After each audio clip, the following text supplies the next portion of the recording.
लखनऊ में सैकड़ों साल पहले नवाब आसिफुद्दौला ने अपने हकीम से पूछा कि कोई ऐसी बीमारी बताओ जिससे आदमी कुछ टाइम में मर भी जाए और उसे तकलीफ भी ना हो।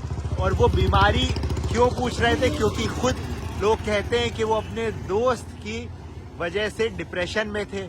अब हकीम ने वो क्या बीमारी या वो क्या तरीका बताया जिससे आदमी खत्म भी हो जाए और उसे दर्द भी ना हो, वो हम आपको 2 मिनट बाद बताएंगे। पहले हम कुछ छोटे छोटे किस्से या फैक्ट्स आपको लखनऊ में बताते हैं और फिर एंड में आपको इसका आंसर बताएंगे। जो सामने आप इमारत देख रहे हैं रूमी गेट, ये 60 फुट ऊंची है और आपको पता ही है कि बनाया किसने, जिनका नाम से हमने शुरू किया ये वीडियो, नवाब आसिफुद्दौला ने। मगर एक और लखनऊ में ये कहानी बहुत प्रचलित है, बहुत लोग मानते हैं।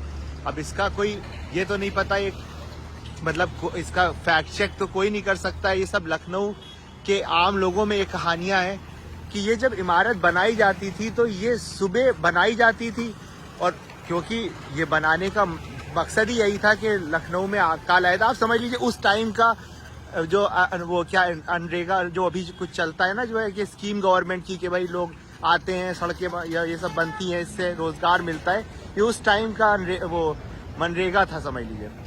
अगर हमने गलत जो भी अभी का टर्म गलत बोला हो तो माफी चाहेंगे, अभी हम न्यूज़ वगैरह ये सब देखते नहीं है, बट कुछ इसी टाइप से कुछ है ना गवर्नमेंट का, तो ये उस टाइम का था। तो लोग अकाल पड़ गया था, लोग आते थे, इसे बनाते थे। तो ये भी कहावत है कि क्योंकि लोग ज्यादा थे जो भुखमरी और इससे वो थे, और बनने में इसको इतने लोगों की जरूरत नहीं थी, तो दिन में ये बनाया जाता था और रात में वही जो थे, जो दूसरे लोग थे जिनको रोजगार की जरूरत थी, वो इसे तोड़ देते थे और फिर दूसरे दिन ऐसे ही होता था। तो बहुत टाइम ये काम चला और करीब 15,000 लोगों को इस पूरे जो कॉम्प्लेक्स में इमामबाड़ा और इसके जो है रोजगार मिला। तो अब और एक बात बताते हैं आपको नवाब आसिफुद्दौला से रिलेटेड। तो लखनऊ जो आज राजधानी है, आपको ये पता ही होगा कि नवाबों के टाइम पे पहले फैजाबाद राजधानी हुआ करती थी अवध की, और फिर लखनऊ शिफ्ट करी गई। तो वो भी जो करी गई वो नवाब आसिफुद्दौला के टाइम पे ही करी गई। तो ये भी एक पॉइंट उनसे जुड़ा हुआ है। और नवाब आसिफुद्दौला के लिए ये चीज़ बहुत फेमस थी कि वो बहुत ही दानवीर टाइप के लोग आदमी थे और नवाब थे।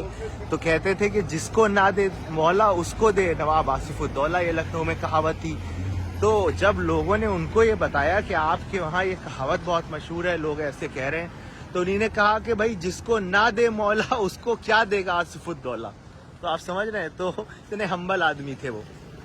और अब आते हैं लास्ट में, जो हमने आपसे प्रॉमिस किया था कि जब उन्हीं ने हकीम से पूछा तो उनके दोस्त थे राजा, नाम भूल गए हम, कमेंट्स में लिख देंगे, जो है I think Raja Jhavar Singh, I think अगर गलत ना हो तो उनके बहुत ही करीबी दोस्त थे। और कुछ हम कमेंट्स में सही करके नाम लिख देंगे अगर हमने गलत बोला। तो जब पता चला कि भाई जब ये हुआ क्या कि अंग्रेज़ कुछ एक संधि चाहते थे और वो उनके एडवाइज़र भी थे, मिनिस्टर थे, तो उन्होंने जो है मना कर दिया कि अंग्रेज़ों की चाल है। अंग्रेज़ों को ये बात बहुत बुरी लगी और उन्हीं ने षड्यंत्र करके उनको, जो उनके दोस्त थे, उनको पटना भिजवा दिया। इस तरह का कुछ हो गया कि वो लखनऊ से उन्हें दूर जाना पड़ा। अब नवाब को ये बात बहुत ख़राब लगी क्योंकि उन्हें पता था कि भाई अंग्रेज़ों की चाल है और उन्होंने उनके साथ धोखा करा है जो भी। तो नवाब ने अपने हकीम से कहा कि भाई जब वो डिप्रेशन टाइप के उसमें थे कि भाई कोई ऐसी बीमारी बताओ कि या कोई तरीका बताओ कि जिससे आदमी की मौत भी हो जाए और उसको तकलीफ भी ना हो। तो हकीम ने कहा कि एक तरीका ये है कि आप ज़रूरत से ज़्यादा खाना खाएं, जितना खाना होता है उससे ज़्यादा खाएं, और साथ ही साथ देर तक नहाएं।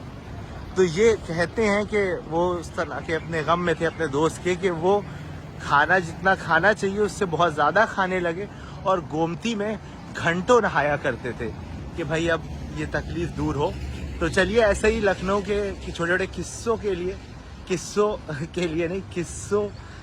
के साथ मरीन ड्राइव चैनल पर, लखनऊ लवर्स के इस चैनल पर आपसे मिलते रहेंगे और यूं ही बातें होती रहेंगी। बहुत बहुत शुक्रिया, बहुत बहुत धन्यवाद। अच्छा, एक और फैक्ट है कि ऊपर जो बिल्कुल आप टॉप पे एक वो देख रहे हैं छतरी नुमा स्ट्रक्चर, यहाँ पे पहले कहते हैं जब ये बना था नया नया और सैकड़ों साल पहले, एक मशाल एक लाइट टाइप की रखी रहती थी, तो लोग जब रात में आते थे लखनऊ तो और ऊपर यहाँ पे मशालें रहती थी, तो उस टाइम लाइट वाइट तो थी नहीं, तो ये एक अलग सा लगता था कि भाई इतनी ऊंची इमारत और एक लाइट और एक अलग सा रूहानी फील आता था जो लोग यहाँ से गुजरते थे।